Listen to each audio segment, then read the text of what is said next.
everyone, Jessica here from Stitching Colours, and welcome to a little stitch with me. I'm probably going to have to add the audio in later because as much as I seem to try, I have Luna happily sleeping. The moment I start talking, she comes over to investigate.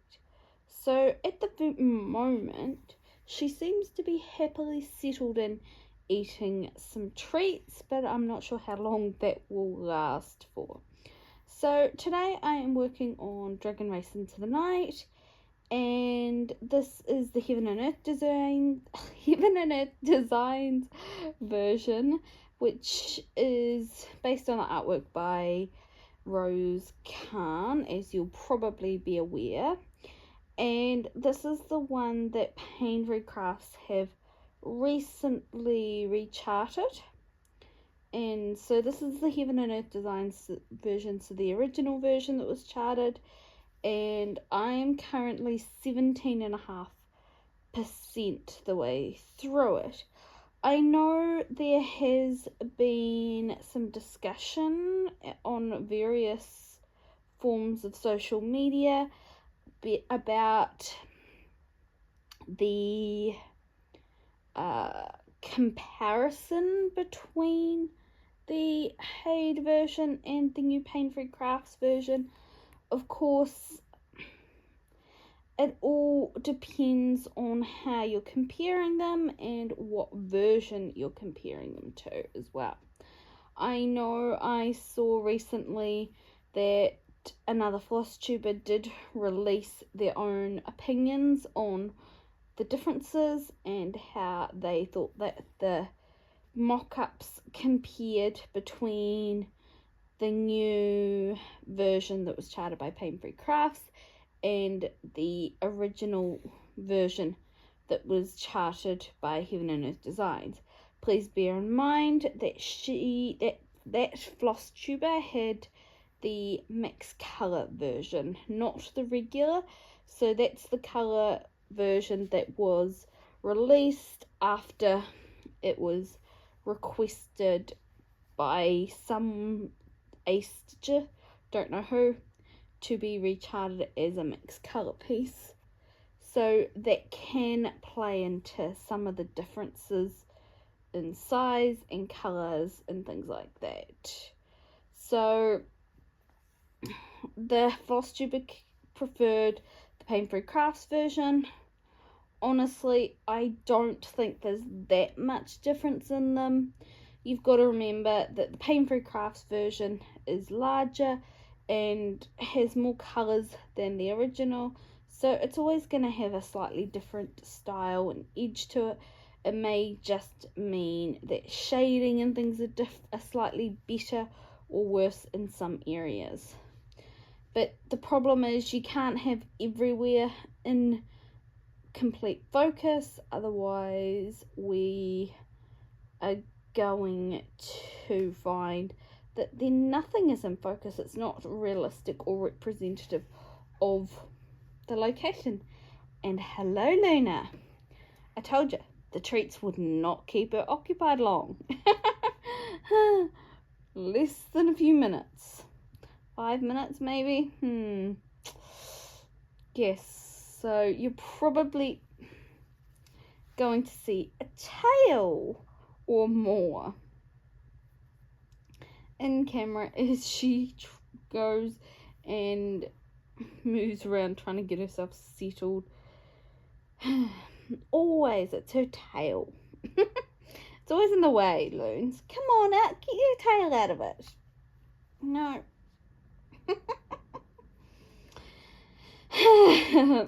So going back to the comparisons, yes, they were comparing between the mock-ups, but because one is bigger than the other, there's always going to be differences, and I just don't think it's something that we want to start doing, comparing one charting to another directly. This is not the first chart that's been charted by two different designers at different points. It is just the one that seems to have cropped up as people wanting to compare it. we're always going to have different ideas of what's important in a piece. For example, in this piece in particular, I thought while I was stitching it, I was really disappointed in the top row pages because I thought that the flag on top of the tower of the castle should really have stuck out more.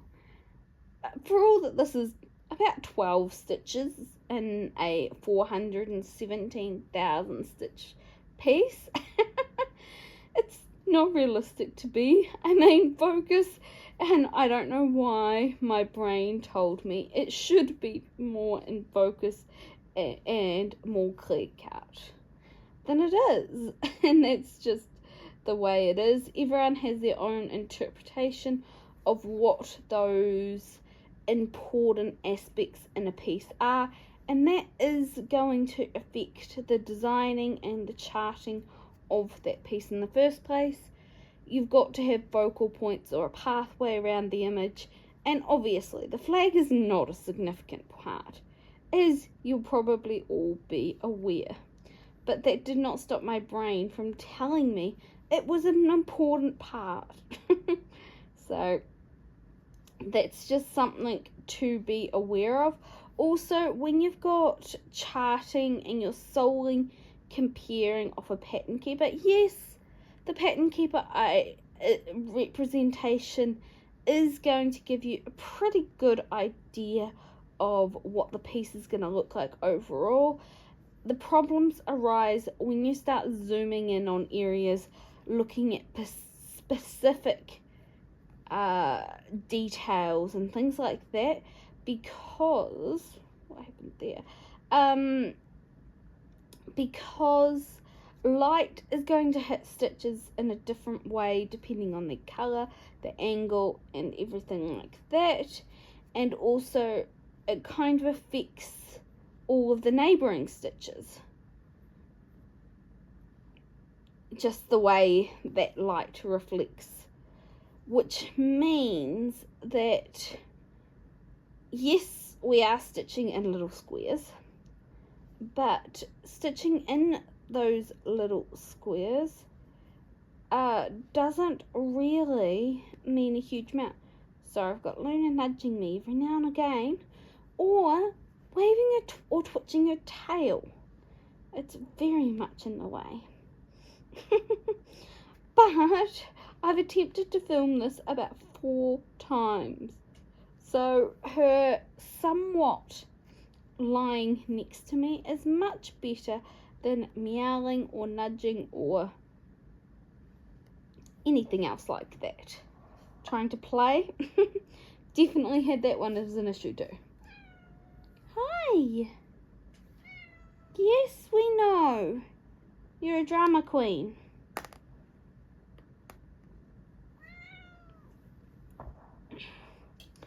So, yeah.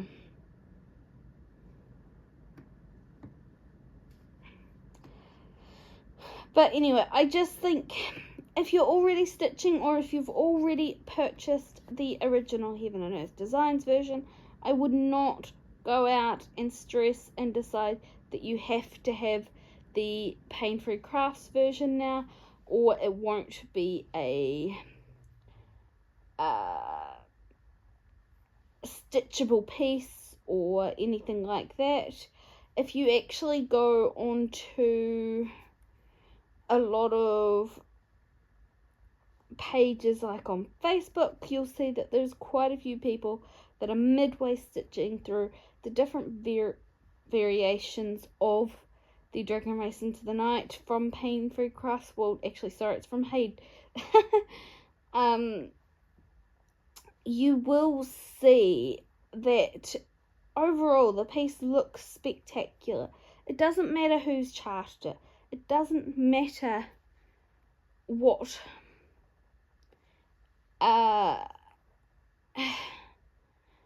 your opinion is on that. If you're happy with the version that you've got, then proceed, stitch it, enjoy it. It's not like it's someone who has gone out in their back room and just charted it without actually approval. So honestly, if you chart the Heaven and Earth Designs version, it's going to be perfectly fine. Or if you stitch the Paint Free Crafts version, either one is going to get a piece that you're going to be happy with in the end. It's just a matter of the Paint Free Crafts one is a bit bigger by 100,000 stitches. So that means that every single little detail might have an extra 2 or 3 stitches that make it up to actually allow for that extra 100,000 stitches.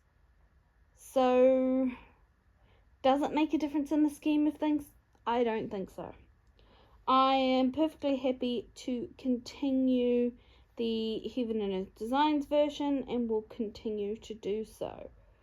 So that's just my opinion on it. If you have a different opinion, go for it. Believe what you will. I just know that I'm far more concerned that this review is going to shape people's opinions and affect any future pieces that might be being considered for getting recharted by different designers. And that would be a huge loss. It's always these pieces that once they go out of print that they're more popular because people discover them after they're out of print. They don't know that they existed before when they were available. And my big concern is that this review that was provided is going to influence things like that. We don't know what communications were made between Paint Free Crafts and Rose Khan, the artist. That was odd. We don't know what was in their contract or anything like that. Things may have changed since the original Heaven and Earth Designs version because she may have learnt stuff from the original charting or anything like that. We don't know. And I know that people are comparing them, and I just think it's quite sad because I know Paint Free Crafts have ended up on the winning side in this situation, but they may not always end up on the winning side. It just is a matter of luck and opinion of which one has been done better. There's always going to be a winner and a loser when you're discussing this kind of thing, and honestly, I think that both charting companies that are involved in being compared are kind of, in many ways, being done a disservice.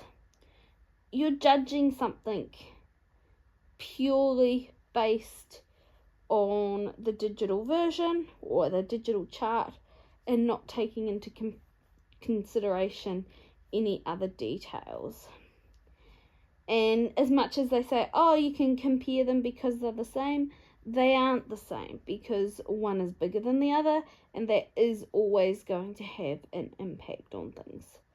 So I'm going to get off my little soapbox now and actually continue moving on with other things and giving you a bit of an update about what has been going on. So I think the last big thing was a couple of months ago now. Yes, when we were going into our IANS audit for methamphetamine. We got through that pretty well, but that morning on the flight, so I flew to Wellington from Dunedin. Our quality manager flew to Wellington from Auckland, and we both arrived the night before, or the afternoon before in my case, to make sure everything was all sorted and to allow for any flight delays and things like that. And then the next morning, which was planned to be 8:30, I should say, our IANZ auditor and the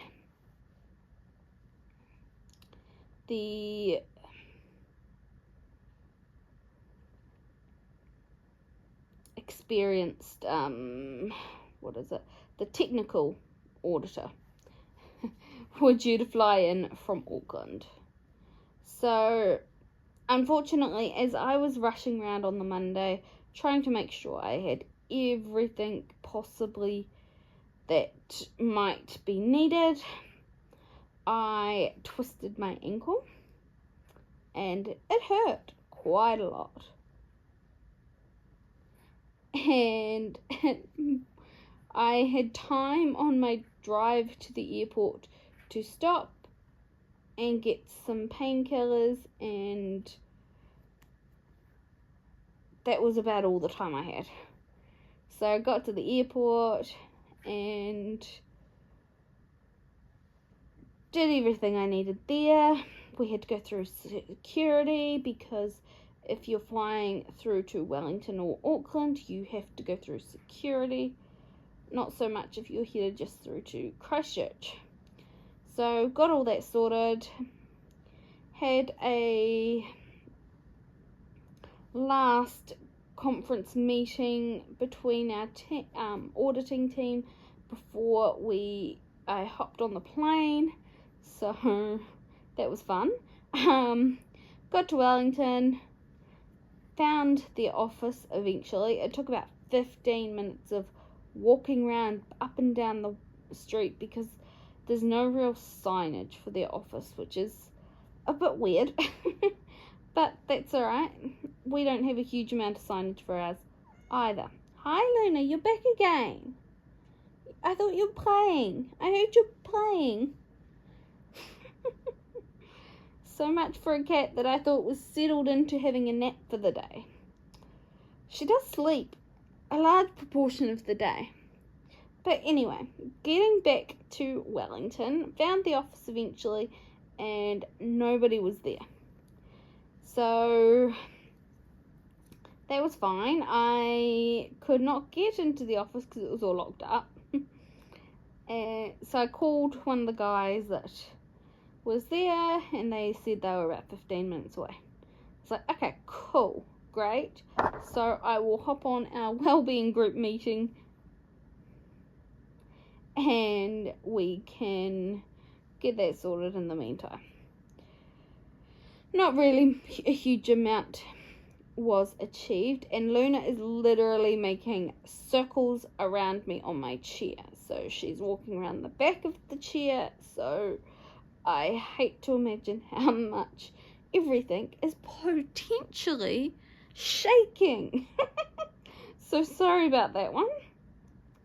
But as I proceed,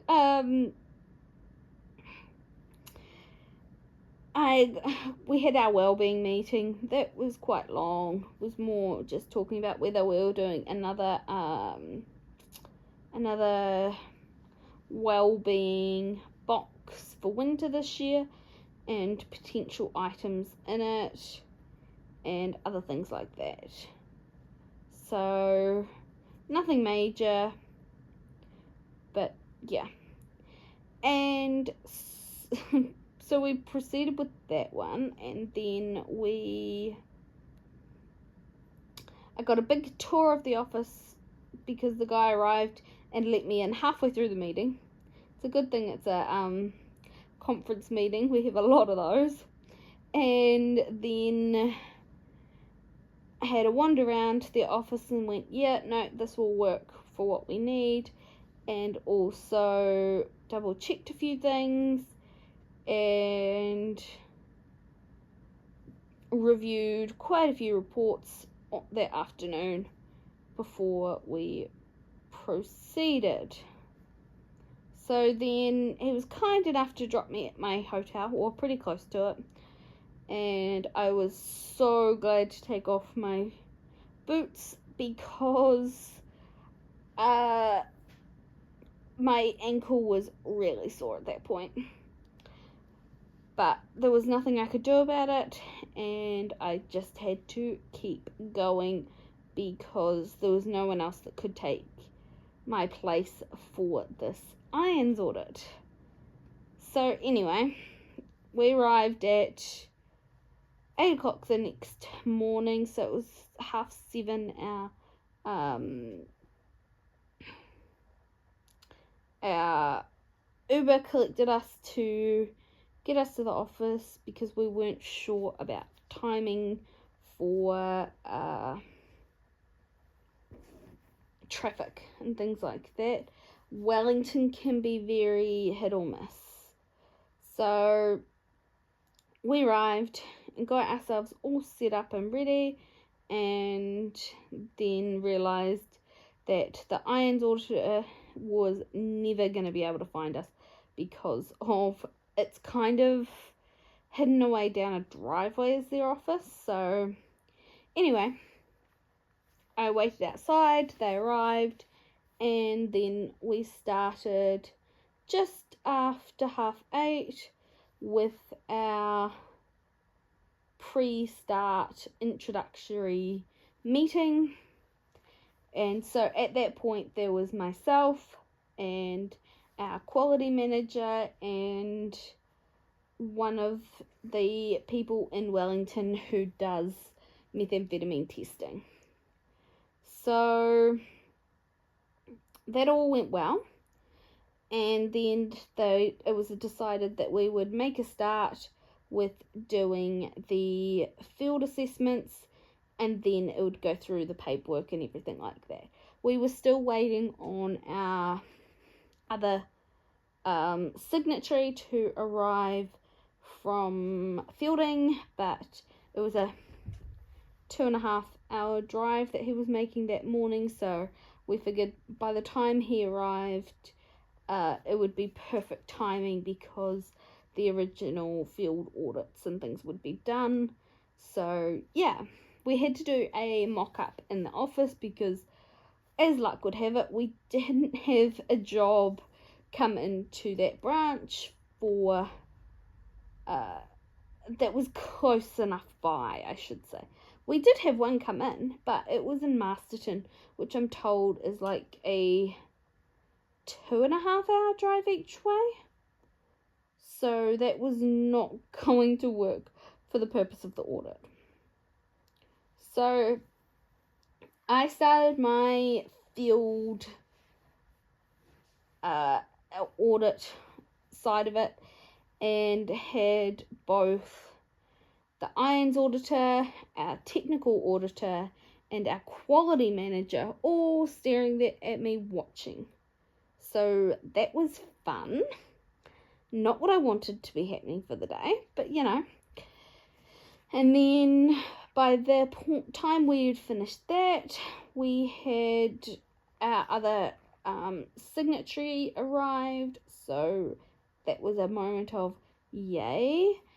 And then I got pulled aside by the IONS auditor to have some discussions, take them through things on our documentation, etc. So by the time that was all sorted, it was just about lunchtime. So that was fun. And then after lunch, the technical auditor took me through asking some questions about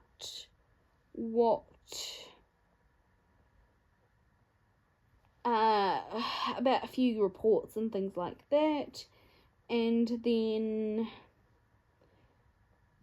they at the same time, they were going through a few things with our quality manager, so it meant I had a little bit of free space to breathe for a little bit, but it wasn't fun, I have to tell you. I did get it through it in the end, but it is so mentally draining having to think twice before you say anything, because auditors will hear one thing and jump right on it. So that was fun. So they went away about 2 o'clock after they thought they had everything they needed. So they went to have a chat in a meeting room, and then the technical auditor came back to interview both myself and our myself and our other approved signatory, and then there was just a few questions for that in terms of doing methamphetamine testing on boats and cars and a few other rather random questions. So nothing major. And then we had to just sign the interview documentation, and then they both went away again and had a further discussion until it was about 4 o'clock. They came out, did the end of the closing interview essentially. So it was just a meeting over giving an overview of what they've identified, and confirmed that they were going to resume, or continue I should say, our IANZ accreditation for methamphetamine testing, which is great. They had a couple of non-conformances, but we expected those. It's just one of those things that does arise. It's part of the continual improvement of things. So we've been dealing with those since. We got the full report, but they're pretty minor. That just paperwork, documentation issues from the standard operating procedures and things like that. So it's just nothing hugely significant, but we're in the process of getting those all sorted and reviewed and updated, which is great. So anyway, we left the office at 4:30 in an Uber to go back to the airport. That was a really bad time of day to be going that direction, so it took us about an hour to get to the airport. So that was 5:30. My flight was scheduled to be boarding at 7:40. There weren't any earlier flights. Well, there was one earlier flight, and it meant that had left an hour earlier but only arrived half an hour earlier because it did do a stop in Christchurch, and I looked at it and went, it is not worth it. 2 flights versus 1, having to deplane and then board again and everything like that. I was going, yeah, no, there's no way that's worth it. So I waited. Our quality manager, her flight to Auckland was leaving about half an hour early than mine, or it boarded 45 minutes earlier, but anyway, we'll get back to that. I've never seen such a terrible boarding of a flight, I will admit. So I was sitting there watching for about 40 minutes, half an hour, while the plane was saying final boarding, and they kept making announcements on the intercom and everything saying that they were, going through the final boarding. I was just waiting for them to start saying we're going to load bags and things like that, but they didn't. Unfortunately, half her plane was filled with high school kids that were on a trip or something. I'm not entirely sure why, but they came in drips and drabs through security and everything like that, and were in no real rush. It was horrendous. Here I was sitting there watching as these people, even though they'd been told, final boarding, were just walking ever so slowly through the airport to the counter to check, to board and get their tickets checked and all that. It was like, you've got to be joking. How is this not a time when you run? But anyway, I sat there and watched, and then about 15 minutes after their plane finally left, late, my plane got to board, and then we boarded and left and got home. And by the time I arrived home, it was about 9:45. So I was pretty tired. The problem was that I wanted to take my boot from my sore ankle off at the airport, but had a feeling I wasn't going to get it back on.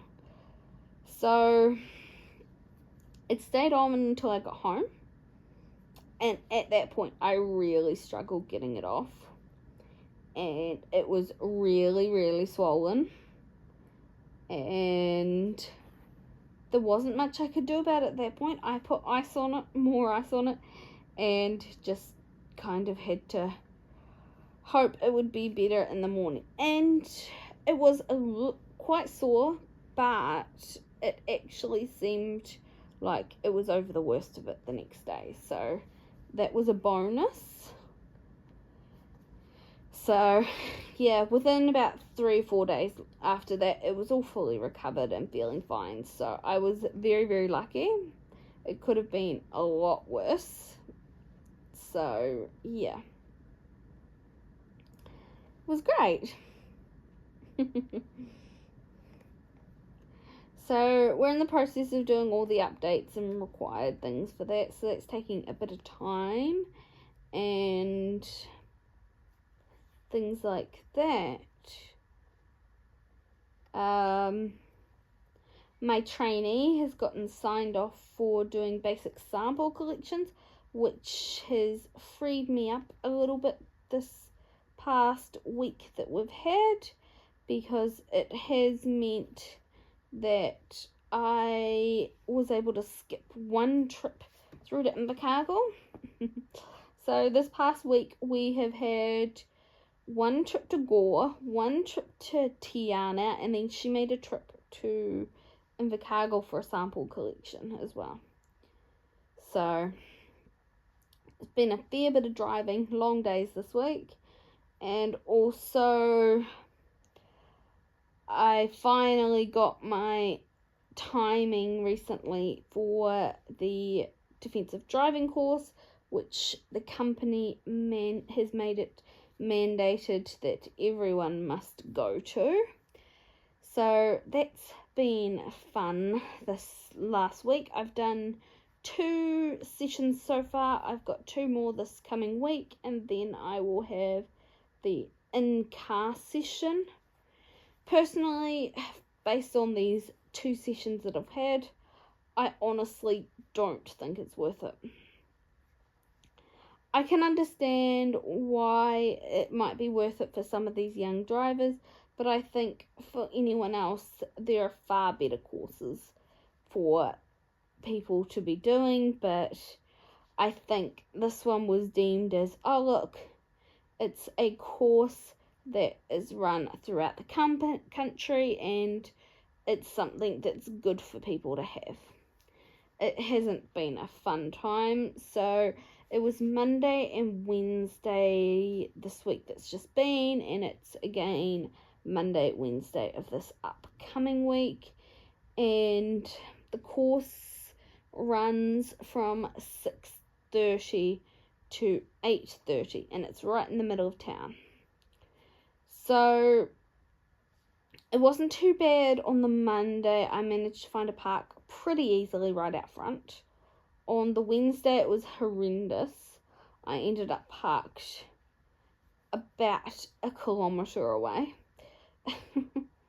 So that wasn't fun, but it's just the timing of it, you know. I've already done a full day's worth of work. I don't really want to spend more time doing this.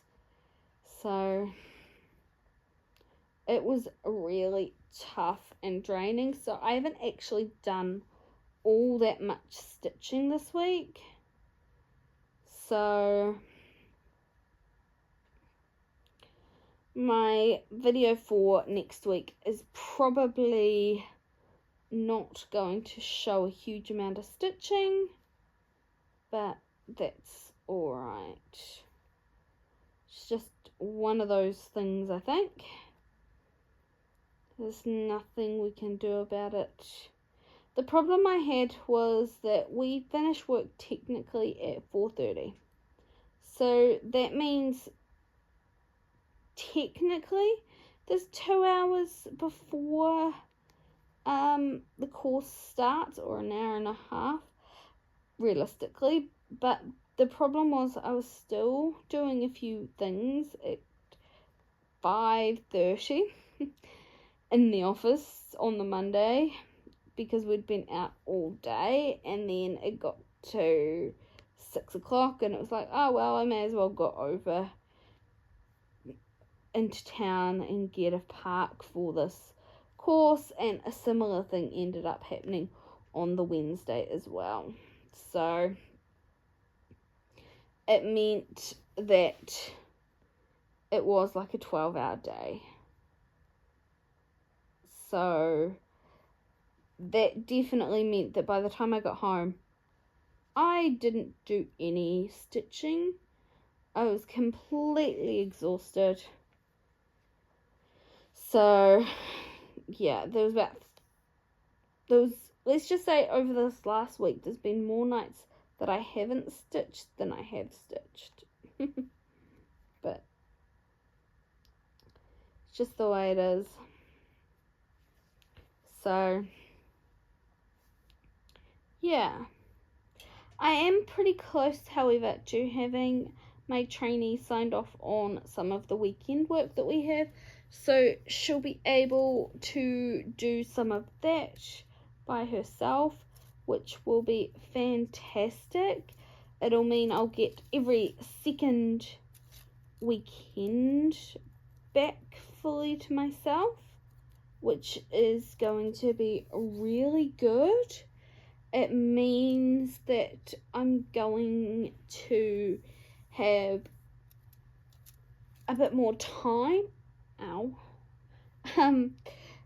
I just stabbed myself with my scissors. It's going to mean I'll have a lot more time freed up, and also I'm going to be a bit more fresh and more recovered than having to do the weekend work every single weekend as I am at the moment. Unfortunately, this weekend she's away at a 21st birthday party in Christchurch, and next weekend she is going away tramping over on the west coast. She's got annual leave for the week after, because I think it's a short week due to Matariki, which is the Māori New Year. So we get a public holiday for that one. We've recently had the King's birthday public holiday, but after this one, which will be Matariki, we won't have any more public holidays, I don't think, or long weekends until October.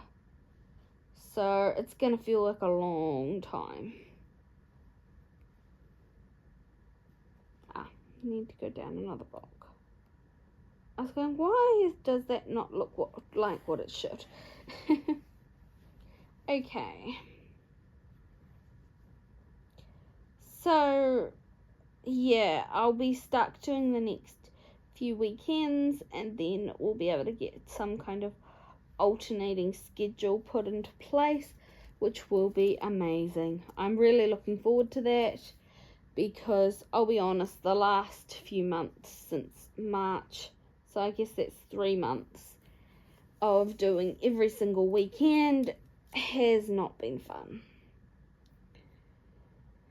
So I'll be really happy to have that sorted, and then we'll slowly get out on doing a few more things, and before we know it, she'll be all sorted. So, yay.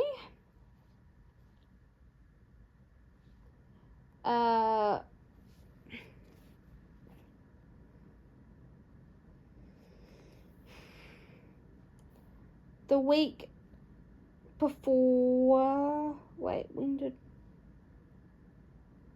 not the week we've just had, must have been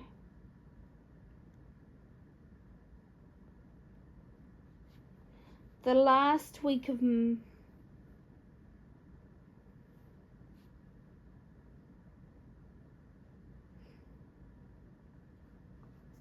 no, it must have been the long weekend.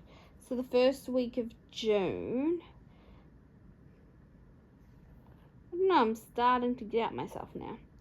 But we had one of the guys from Christchurch came down to help out with some field work while my trainee Sam was in Christchurch getting training.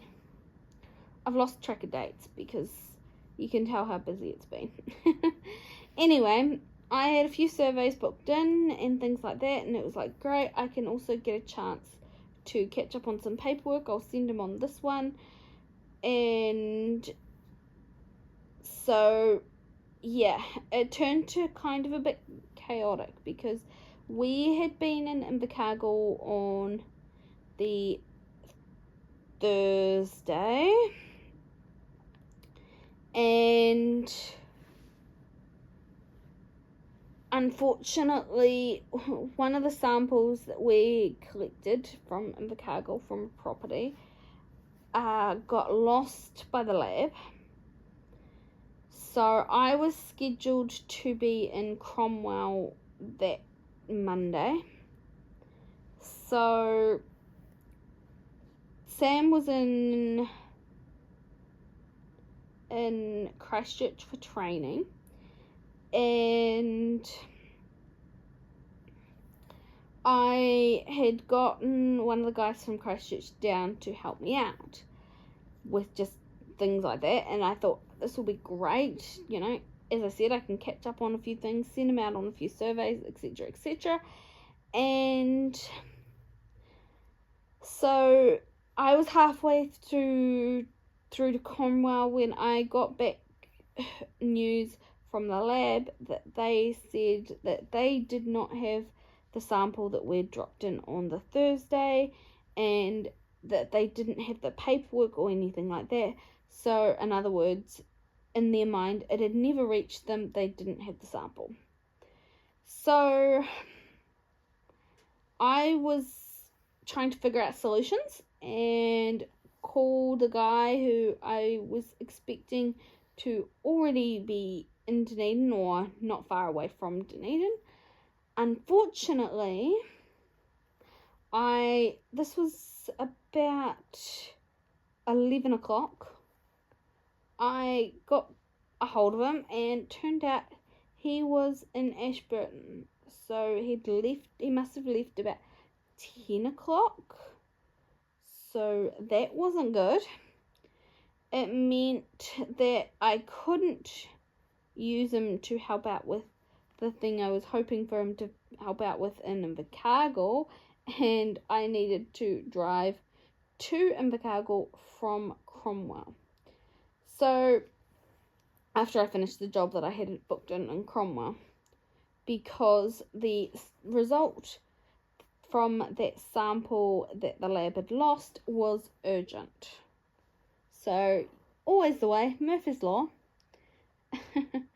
So, I got back at 7:30 that night after doing the drive. So, it's a 3-hour drive to Cromwell, and then it is another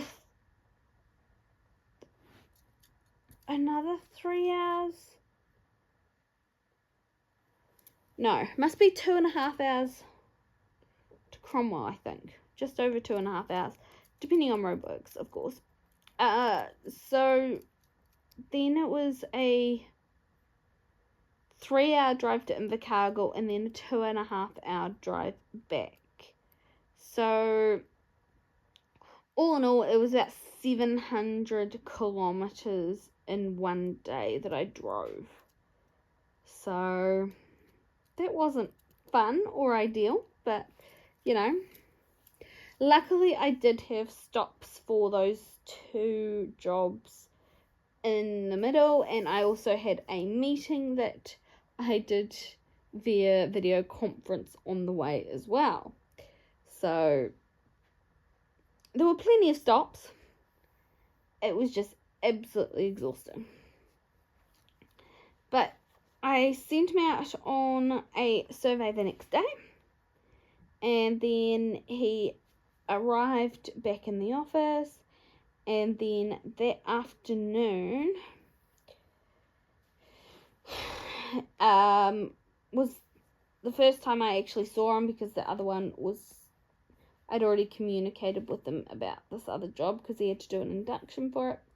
Anyway, I saw him that afternoon, and he said, "Have you got anything else for me to do?" And I said, "I've got a survey for you to do tomorrow." And I don't know why, but he misunderstood what I said and decided in the end instead to drive back to Christchurch. So this was Wednesday. I had this other survey booked in, and I was busy doing other things trying to catch up. And it was 9:30, and the other survey was booked in for 10 o'clock because it was at a daycare centre, so we wanted enough time for them to be all settled in for the day before starting the survey. Anyway, I kind of got to 9:30 and he had not shown up, and realised, okay, I don't have a choice. I've got to go do the survey. I will push my paperwork back that I need to get done, and we'll go do that survey. It wasn't until a couple of hours later that I heard that he had driven back to Christchurch. So that was extremely frustrating. And there wasn't, I'm told that the reaction of the guys in the Christchurch office wasn't great. They're going, "Well, what are you doing here? You're supposed to be down south, helping out." And it's like, well, yeah. So that is why I had that comment about, in my video last week, about hopefully he doesn't disappear on me again this time. So he was sent back down this week that was just been, and so we were in Gore on Monday, and then Tiana on Tuesday, and he had a couple of jobs booked in for him, and then it came to Wednesday. I was busy doing stuff in the office, had a few phone calls and things like that to deal with, and got a call about a removal job starting, and the problem was he wasn't in the office. So it was actually really frustrating that He should have been in our office, ready to go out if anything came up, but he wasn't. So it meant that I had to deal with a couple of things that could have sent him out to, which was more than a touch frustrating.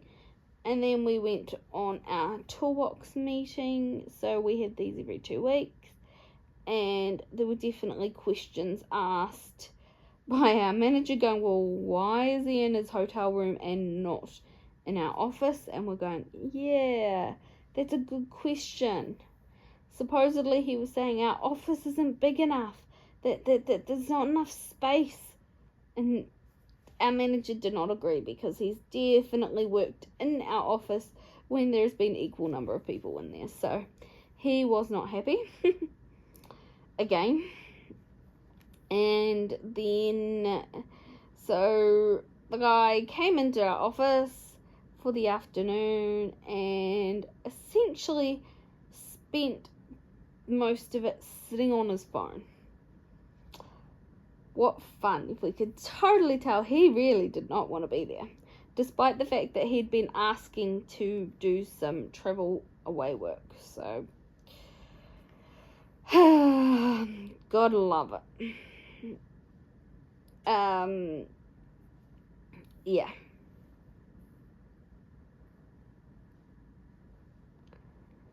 Just one of those things. And unfortunately, because of things, him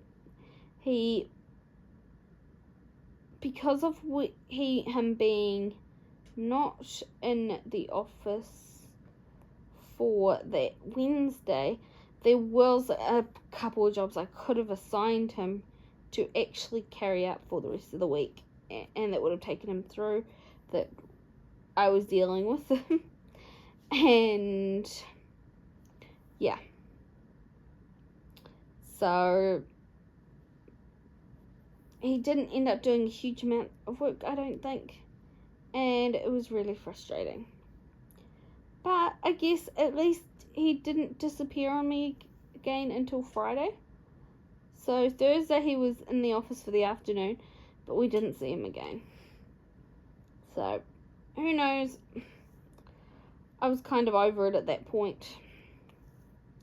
It had been a long enough week without having to deal with that as well. So, yeah. It was frustrating, and then we had some failed air monitoring, which made my week fantastic, didn't it just? It was quite badly failed, so it means that on Monday we're going to have to do a big investigation into why it failed.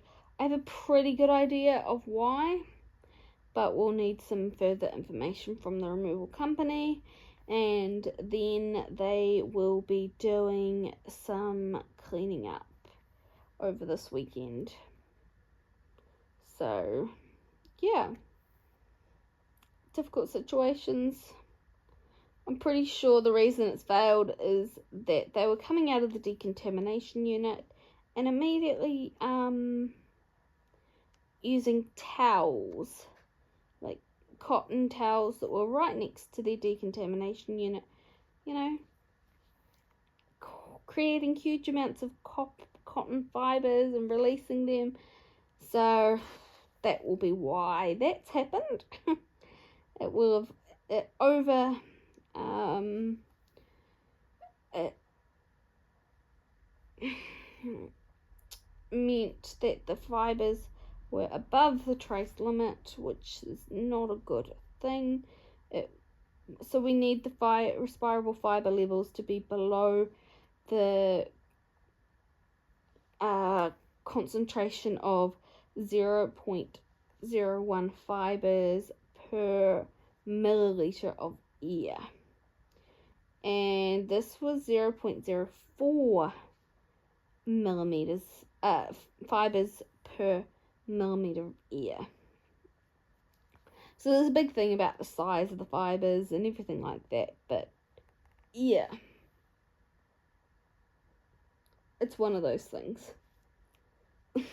So who knows what's gonna happen. We'll have to just make it work and get it all sorted.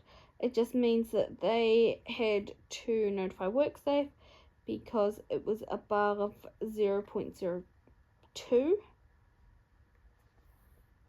for the respirable fiber concentration. So that means they have to notify WorkSafe, and there'll be a bit of paperwork to fill in regards to it. So that's going to be a bit of fun. Why is it always on a Friday afternoon that these things arise? I don't know. It's Murphy's Law, something about it. Can't win.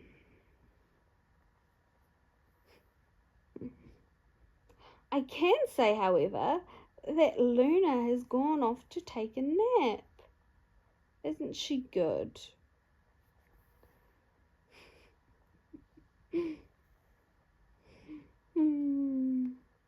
There's something about whenever I start talking or trying to film or anything like that, she thinks I'm talking to her, I'm sure of it. And that's why she comes over to investigate and meow at me and tell me, yes, I'm here, I'm here.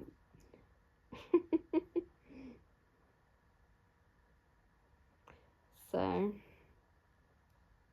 yeah. Weather's definitely cooling off. Had a bit of fun this week also, in that we had quite a bad frost, and I tend to get some coolish water and pour it on the windscreen of the car to help it defrost really quickly. Unfortunately, in this situation, the water I poured on it went and iced over again. That's how I know it was quite a bad frost. It was still 0 degrees at 8 o'clock, yeah. So, that wasn't fun. So I then had to get my scraper out and actually scrape it. So, one of those things. It's why I kept the scraper there, just in case, but I was not expecting to have a nice thin clear layer of ice on the windscreen after I'd used the water originally to remove the ice. So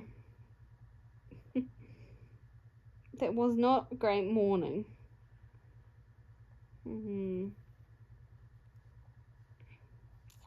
But things have been busy. So yeah, I'm not sure how much stitching I'm going to get done this coming week. It's probably going to end up being a very short whip update next weekend because I haven't worked on many pieces or done a huge amount of stitching so far. I will say, however, I have managed to get some really good progress on Archer. So Archer got to 87%, I believe. I got 5,000 stitches done over 3 days. So last Saturday, Sunday, and then yesterday. So I always find that the day I do a video, I don't get a huge amount of stitching done, because by the time you go through and do all your editing and uploading and everything like that, it can be quite time consuming. And yeah, so it means that I do have a bit of a slow stitching day that day, and then the next day is generally not the best at the moment as well, because I am also working and things like that. So yeah, and it had been a long week and I just wanted to relax and not do a huge amount. So yeah, but yesterday I got 2,600 stitches on it, and yeah, I was pretty happy with that. So I recently purchased some pony black needles and some of the pony coloured needles. While at the Christchurch retreat, I got gifted a pony needle. It was a 24 or a 26, I think. I think it was a 24. A reasonably big needle. And I really liked it. So I thought, okay, let's try some of these other pony needles, because I figured, what's the harm, you know? They were reasonably expensive shipping. The first ones I got was from that quarter shop in the US. I've not found anywhere to buy them in New Zealand or anything like that, but I bought a few from there, and that wasn't too bad shipping wise. So yeah, and then I liked them and went to go back and get some more from them, and they were out of stock. So I found another place. I can't think of what it's called at the moment. It really wasn't cheap shipping. It was horrendous shipping. But I bought enough to make me happy for a while. And I bought these little trays, I guess you would call them. And that they've got these needles here. I'm not sure if you can see it on camera, but they're silver needles, and they've got coloured tips on them. So the colour of the head, I guess you could call it, it's the head that's the coloured bit. The colour of that is determined by the size of the needle. So this is a 26, so it is got a blue tip. I haven't used the 28s a huge amount. It's weird. I normally used to use the John James size 28 needles, but ever since I've been using these ones, I tend to like the 26s more, but they don't feel bigger, so I don't know what it is. I really don't. I'm just going to enjoy these needles and have fun with them, and probably buy more when I can. So yeah, it's going to be one of those moments, I think. I'm really happy with them. They're not sharp in the way that some needles are, and also the eye isn't really sharp like some of them are, so definitely worth it. But I will say they seem to be quite frequently out of stock at a lot of places, so I know there have been quite a few difficulties in getting your hands on them. So if anyone's trying to buy them at the moment, I would just say good luck, and I hope it goes well.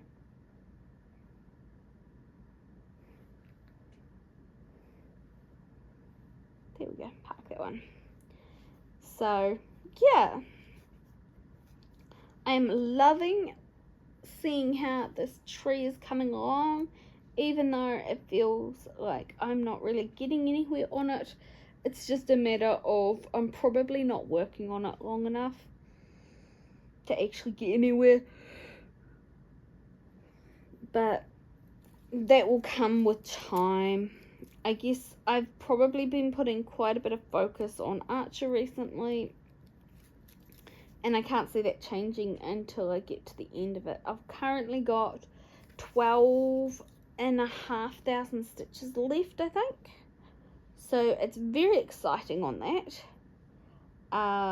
But it's probably going to take priority over other pieces, at least during the weekend, until I get it finished. Because I've almost gotten to that point where I'm just excited to see it finished now. You know, that last 10 to 15% on a piece is always either really good or it feels like the worst thing ever. And for this piece in particular with Archer, I'm actually really enjoying it. And I think that probably comes down to not hugely rushing the previous 10 to 15%. I've just been enjoying it, and I'm almost going to be sad once it's finished. It just means I'll have to get a frame pretty quickly and put it up on my wall. Because I think she's something that I really am going to be happy to look at, even just after I'm finished her. So I'm excited to see that one coming to an end, or I should say I'm just excited, enjoying it, and then I'm looking forward to seeing how she's gonna look like in the end. So that's really cool. And then I think some of my other pieces that have been neglected are going to get a bit more attention after that. So that will be good. Yeah. There'll be a few that Blackbeard get, and a few other pieces just need a bit of TLC. They've kind of been ignored for one reason or another, and I think a lot of them, it's because they've got a lot of blue on them, or I'm working in an area that's very similar colour palette wise to what Archer has been, and sometimes I find that, you know, you can't stitch forever on the same colours. So we're getting there. It's just a matter of time, and yeah, once that's finished, I will hopefully get some more time into some of these other pieces and get a bit more progress on them beyond the 5,000 stitches that I want to get. I'm also aiming to get to the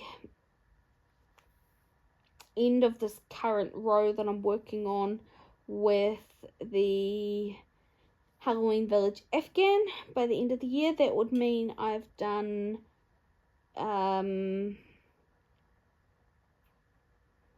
half of it in a year and a half, and that will be really good. That will feel really positive. So I'm really enjoying working on that one, and it's probably going to get a bit more work this coming week, and maybe some progress. Hopefully I can get to the end of page 15, which is where Stitching Addicted is at. We've still got to do pages 11 through to 14, however. So we started at the same time, for anyone who doesn't know, and it's a matter of just keeping regular progress on it. I think because we both work on it and some of our other pieces, we seem to get a lot better progress on those, as we kind of almost are quite competitive. I hesitate to say it, but we are. I guess some of it is that I'll work on a piece and she'll see that I've worked on that piece, or know that I've worked on that piece, and go, oh, I could work on that piece. Yeah, it's like it triggers something in our brains that, oh yeah, we've got that piece, we should work on that piece.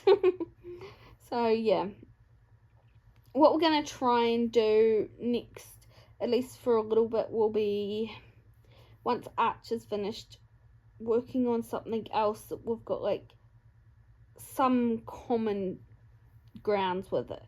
For example, Adrienne Chesterman ones, I've got Blackbeard, and she's got the Animal Panorama, which I believe is very heavy confetti.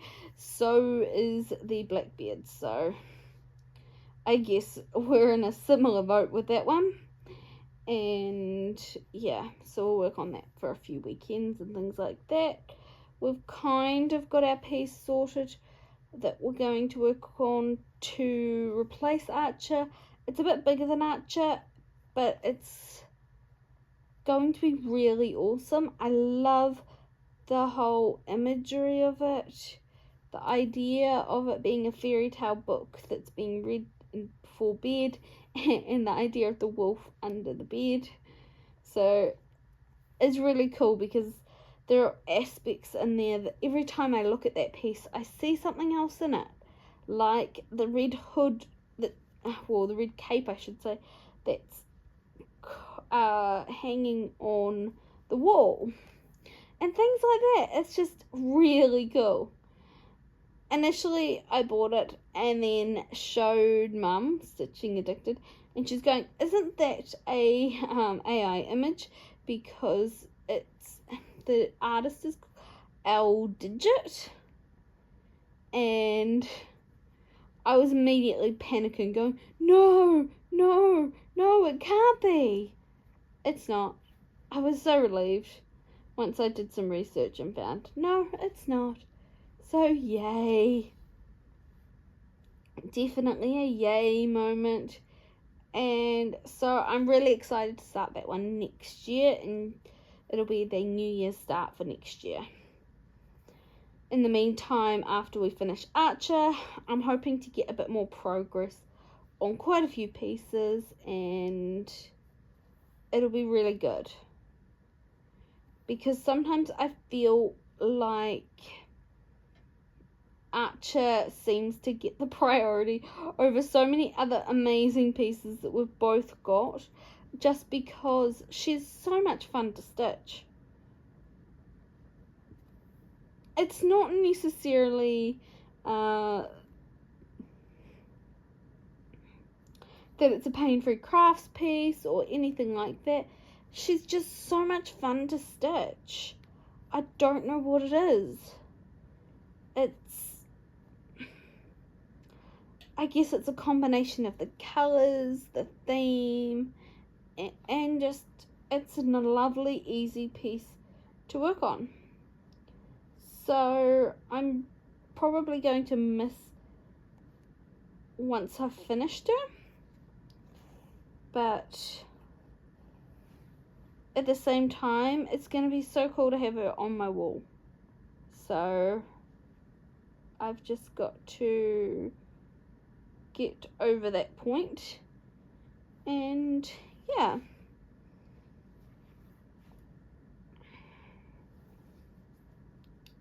So I hope everyone is all going well, and I guess I will see you another day. I've done 336 stitches while we've been here, so I'll leave you to it, and I hope you find some time to get some stitching done and enjoy the rest of your day. Thank you for watching. Alright, bye!